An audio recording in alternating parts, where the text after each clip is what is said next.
Windows Phone 7嘅 Internet Explorer 係為手機瀏覽而設計，提供咗快捷、簡單嘅瀏覽體驗。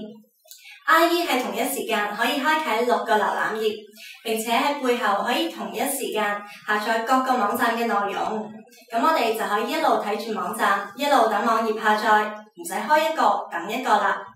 咁不如我哋一齊去試下開網站，試下呢個背景下載嘅功能啦。咁不如我哋而家就試下去蘋果日報、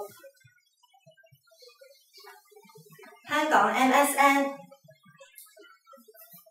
HSBC、恒生銀行、Lonely Planet 同埋 OpenRice 嘅網站啦。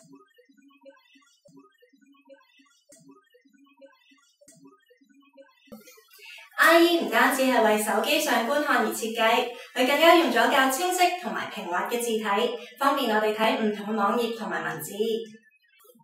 喺下載緊其他網頁嘅時候，不如我哋睇下蘋果日報嘅網站啦。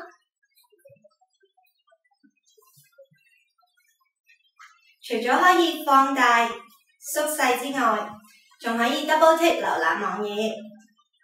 IE 仲會根據網站內容嘅闊度而放大，方便我哋閱讀，提供更準確嘅定位，唔使撳錯啊嘛。睇下其他網頁，都差唔多下載好啦喎。如果喺網頁輸入資料，IE 就會根據輸入欄闊而放大，方便輸入。睇下，我哋睇緊其他網站嘅時候，其他網頁嘅背景下載已經完成咗啦。以後用手機上網就唔使逐個網頁等啦。